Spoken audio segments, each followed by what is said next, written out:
Okay. All right, and then just one other quick question. How's the parking going with the school department? I know that we had a lot of people moving around, like you said, trying to find spots. Yeah. And moving So, them. in September 2015, all the Lowell High School teachers and faculty, up till September 2015, they used to park at John Street. So to accommodate the loss of spaces at the two garages that we were repairing, at that time, we moved them to the AOT. As, you know, we wanted to capitalize on the facility. It's a little bit slower when Middlesex isn't in session. So we moved an additional 100 parkers of the school department, the administrative building, over to the AOT. And that has been successful in order for us to, you know, meet our objective of creating a larger work area so we can speed up these repairs. No one has complained. There were a few individuals that expressed that they needed special consideration due to health reasons or the nature of their position, so the parking department heard them and, you know, accommodated their requests. That handful of individuals was approximately 10 for various reasons, so far so good. Good. Yeah. Okay, thank you. As I understand it, Nicholas, the student rate is $17 per month, the high school? For the Lowell High students, that's correct, at the AOT garage only. Okay, at the AOT garage only? That's Okay. correct. Now, over at the early garage, we have short-term parking. Do we have short-term parking at any of the other garages? I know I should know the answer to that. No, we do but not. We do not, okay. Right. There was some talk that, or I had been approached whether or not we should look at doing some short-term parking, be it 1 or 2 hour on the first floor of say, the Market Street garage or the John Street garage. So I don't know if the parking department has given that any consideration. What allows us to do the short-term parking at the early garage is the way the entrance gate is configured. So at every other garage, the entrance gate is right at the entrance, and in order to enter the facility, you need to pull a ticket. Okay. The early garage has a large open bay that has short-term parking, and then when you approach beyond that, that's where it becomes the gates. In order for us to create short-term parking on the bottom floor of Market Street, we would need to remove the gates and make that bottom floor open. Okay. And then create some kiosk system or pay-by-space solution. And then on the top floors, we would need to maybe incorporate some gate system at one of the ramps and move it up. So again, it's possible, but it may require some effort and, you know, some Okay. thought. Okay. Now, is the market rate a range, or is the market rate a number? Like, is it $55 or $65 per month? The market rate is a number, Is a and number. it's $64 per month. $64 per And month. there are discounts in play based on if you are a downtown resident. There is it's $48 a month. Okay. I believe that's a 25% discount. Okay. It's broken down in percentage. And then there's a group billing discount, which ends up being $52 a month. And that is, you qualify for that as if you have purchased 20 or more pass cards. Get it on one bill and pay for it on one check. Okay. It reduces our administrative effort, and thus we are able to provide a discount. Okay. There's also a discount for senior citizens and disabled citizens that are residents of downtown, and then the students of LHS, as you had mentioned. Okay. Okay. Thank you. Council Belanger. Thank you, Nicholas. Council Belanger. Thank you, Mr. Chairman. Through you, I want to thank Nick Navin for this very in-depth report, very revealing, to say the least. But, Mr. Chairman, through you to Nick Navin, Mr. Navin, if we can just start with MCC, who is largest use of downtown parking. You said explicitly in the report. The good news is that there's a little bit of latitude here, that there's no easements involved, and that while they're getting, 50% discount currently, and I understand that's down from 60 or 65%. Can you elaborate on that a little bit, please? Certainly. So the most recent contract that the city and Middlesex, so the city is the sole provider of parking for Middlesex Community College in Lowell. So all of their parking needs are met by our municipal parking facilities. And the most recent agreement that we had with them expired on June 30th, 2016, and it was for the previous 3 years. And it amounted to a discount of 65% over market rate at full utilization. So that, when I first became parking director, that struck me as that it was very high. And then in some research, I've discovered that that deviates from best practices of the industry to offer a discount that high, even with the volume of parkers that, they have. So We recently renegotiated a contract that is going to take place for the next 2 fiscal years, and the first point of business was to reduce that market rate to 50%. And it's the objective of the parking department and the understanding of Middlesex Community College that the city will be offering less of a discount over market rate in subsequent contract cycles, with the objective to pare that discount over market rate down to 0. But this is a measure in order to do it gradually so that it's not a, shock. Oh, okay, that's a good strategy. So this discount applies until June 30th, 2018, where you then will be back at the table a little months prior to that date, and that 50% may go down to 40 or 35 roughly, and then it's a condescending pattern from there every time it's renegotiated, correct? Is that what you're getting at? Yes, that's correct. I think that it's appropriate that we continue to discount we continue to reduce the discount over market rate by 15% at each contract cycle. I think there may be merit to provide them some discount if they continue to have the amount of volume that they currently do, but typically that's not more than 10% or something like that if we were to use similar industry examples. Okay, I understand. I think that's more appropriate to say all of a sudden, today it's full price. That's not, they're our partner in the city, and they're a customer too, and they're a very large volume customer. But something that does bear mentioning is they get carte blanche here, more or less, because the lower locks can't suit them all, so their passes go to all the garages, and that's quite unique in pass holders in this situation, is it not? Yes, it's unique that typically pass card holders only have access for one garage. And typically the Middlesex Community College pass card holders park at one garage consistently, and that is the lower locks. However, the only time that they use the ability to go to different facilities is if for some reason that one fills. It gives them an ability to react and park in another parking garage where they're not, scrambling and. Right. So. Okay, well, that's a privilege that we give them. Okay, Certainly, that's yep. what suits their needs, but again, we will get to market rate in a number of years. But what's troubling here is the AOT garage near the high school, where there is a total of 1,250 spaces, and 750 to the Warner-Lancet Mills, and that is an easement, correct? That is correct. Now, that is a rather generous discount that they're getting. And so when we mention easement, more or less, we're locked into that price, are we not? What can we do there? That is far below market with today's maintenance costs, and, we're getting clobbered, to say, with lack of a better word, Mr. Navin.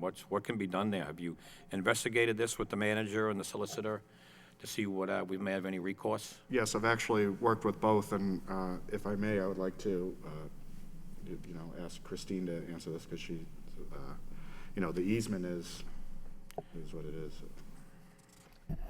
Sure. There are a few, literally 2 easements that appear in this report and that we honor as part of our parking garages throughout the city. And in both cases, they were necessary requirements for the eventual construction of, in this case, the renovation of the Warner-Lancet Mills and the creation of the hotel in the downtown. Looking back on them now, it's normal that we would want the ability to try to renegotiate these things, but the reality is, when placed within their historical context, it's what really enabled these projects to move forward, and it's also something that we will see from time to time required by the banks in order for these projects to get the necessary funding. They need to have parking, and they need to have it guaranteed over an extended, significant period of time. That being said, we certainly understand the point that you raise. Yeah, so you're more or less saying we're locked in. Right. There can be default provisions, but generally speaking, it's rare that those would come into play. That hurts. No fault to yours, Madam Solicitor, Nick, that one does hurt. And along with the lower locks, in the name of economic development, I can understand planners at the time to make Warner-Lancet Mills get off the ground. Yeah, That would have been me, Counselor. Oh, hey, that's correct, too. We'll get. There were two urban development action grants, as the solicitor indicated, and as part of the agreement, Yeah. we did do the, and you're correct, it does hurt. I mean, especially at lower locks, and again, I apologize for cutting you off, because the lower locks, they're free. The two floors for the university, it's free parking, so. Correct. The Lower Locks hurts in particular because that was sold as to a hotel originally, and it was, the whole building was paying taxes at a full rate. Now it's been conveyed to to the university. It pays very little in taxes, and that easement still stands. That one is, that one's a real backbreaker, I understand, yeah. Okay, well, great in-depth report, Mr. Navin, once again. It's troubling. I don't know what we can do. How can we not hold them to at least the maintenance? If they're gonna, Aod Garage, they want Lancet has 60% of that garage under their control with no maintenance costs or anything at a rate, a 1980s rate. So, geez, very troubling. But I'm glad, Mr. Navin, you got to the bottom of it. At least we're aware of it. And it's something we should, I'm going to address to the full council as well as the chairman, and for the manager and the solicitor to do all they can to, I mean, they should at least, this is an outdated deal. I get it, and the time, it was the right thing to do, but to make them free and clear of all maintenance costs, I have a serious problem with that. So again, thank you very much. No, actually, on a last note, how about downtown residents? About how many residents do we have in the books right now as ratepayers? Next, may I ask? Through you, Mr. Chairman. Just to give a very approximate number, I would say that I would say close to half of our pass card holders would be the residents. I mean, the residential parking is not a burden on our facilities because they park at night. Sometimes they're unable to use these things as a result of the students. That's what's troubling, too. I mean, it's rare, but it does happen, especially with the shortage with repairs that are going on now. That's where my motion's inspired by residents and businesses who can't use it. Sure. That's why I made the motion. And that's, because students are in there at a discounted rate, and that's, so how many ratepayers do we have, I guess? If residents are half, what's the number of pass card holders, I should say? The number of pass card holders is approximately 5,000. There's approximately 5,000 pass cards. So we have 2,500 in downtown residents? Well, I would say approximately that figure. That's around that rate. And they're paying. I don't have that specific number right now, but I can get that number for Okay, you. and they're paying, downtown residents are paying $48. Downtown residents Okay. pay $48. Well, I just want to disperse this parking properly so the residents who are paying monthly, who live there day in and day out, there's spots readily available, Nick. I think that's very, very important. I understand when maintenance is being complete, it's not always easy. We're short about 200 spots right now, I believe, between the Lower Locks and the Roy. But that will, in turn, correct itself. But, okay, I may have some more questions later on, Mr. Chairman, but thank you very much. Thank you, Councilman Langer. The chair would also recognize City Manager Murphy, who's joined us. Manager Murphy. I'll speak from here. Okay. Executive. I just, I think this was a terrific report that our parking director did. It's very, very specific on the garages. But the thing I took away from the report, and I understand the issues that you brought up, but the vast majority of parkers in our garages are paying market rate. The Middlesex Community College has been below 50% in the past, but we just negotiated a new contract where we're bringing them up incrementally over each 2-year period so that they're up to 100%. We didn't want to burden the poor students with saddling them with more costs right away. So we are working on bringing the Middlesex Community College. The Aod Garage with the Warner-Lancet Mills, I wasn't here at the time, but I do remember it. That was to spur redevelopment of the Warner-Lancet Mills, and that's why I believe they were given that easement. And of course, UMass Lowell bought the garage, bought the hotel, and with that came the 2 floors of parking that spurred the building of that hotel to begin with. And UMass Lowell is sharing with the repairs of that garage. So they're paying the debt service on the 2 levels that we are repairing in the Lower Locks garage. So if we get to the point in the Aod garage where we need to make repairs, we certainly will reach out to Farley White and UMass Lowell to ask them to help contribute with the parking. And as far as it's downtown, which, Nick has been doing a great job trying to disperse the parking so that people are serviced as best they can. And I think it's a trial thing, we're working on it, but the Market Street Garage during the day is the one that most consumers, most customers of the downtown businesses want to park in. So what we're trying to do is we're trying to free up as many spaces as we can on the Market Street Garage so that the customers of the businesses can park there. That's why we moved the school department to the Ayotte Garage. We're looking at that. We may work with them to get closer. But it is, I just want everybody to know that's watching is that the vast majority of people who park in our garages are paying market rate. And I think I think they're doing a great job dealing with as many cars as we have to on a daily basis. Thank you. Thank you. Councilor Rourke. Thank you, Mr. Chairman. Well, I have Manager Murphy here. Mr. Manager, Mr. Navin stated us earlier that there's a new pay-by-phone smartphone app coming to the city to be debuted on August 25th. That's the tentative date, yes. So is there, I'm guessing there's going to be a massive rollout with publicity and so forth of how this can be done? Yeah, we'll roll that out.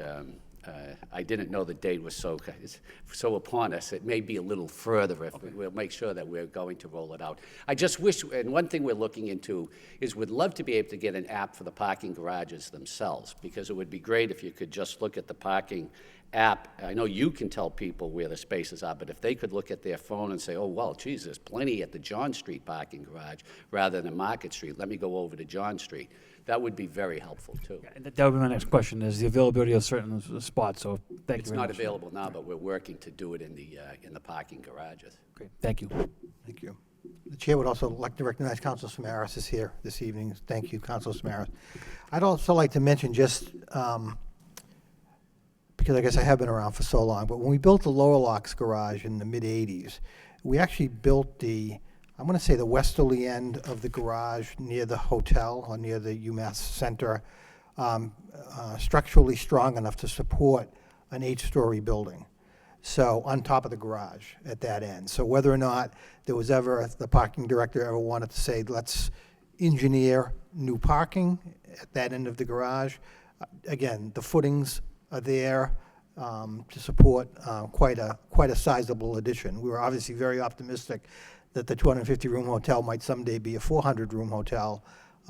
So that end of the garage is strong enough to support additional capacity. It's funny you mentioned that, because the engineer who was working on the project for the repairs made mention of that. He said he was pretty sure that this facility could be built up on. Correct, Yeah. it can be, yeah. And I'm sure our city engineers department has, building plans that would support that, so. Great. Anything else to come before the subcommittee? Councilor Rourke. One last question, Mr. Chairman. Thank you. This is actually refers to one of the past motions from Councilor Belanger. Mr. Navin, any consideration to sponsorships of the garages to be named, as an income for the city? Yes, we can there's no plans right now, but we could currently explore incorporating some advertising. I do know that there are some locations in some of the facilities that look like they're frames, and they were built to have banners in there. And I do remember at some point the Lowell Memorial Auditorium used to advertise in the front of the garage, in front of the gate. So I think that's a great idea, and it's certainly something that we can Thank make you. plans with. Councilor Belanger. Thank you, Mr. Chairman. I'm just through you to Mr. Navin again. Mr. Navin, when was the last time we had an increase as far as garage rates and meters on street parking? It's my understanding that garage rates were raised approximately 10 to 12 years ago, Wow, so, okay. So and they were doubled.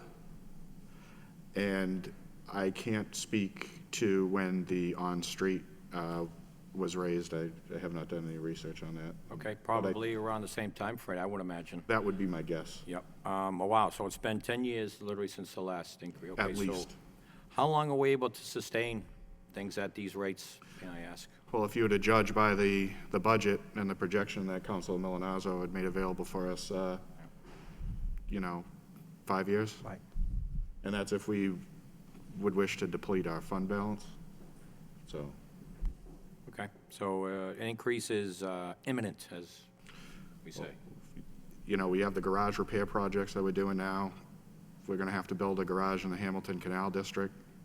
We have a lot of parking needs coming up.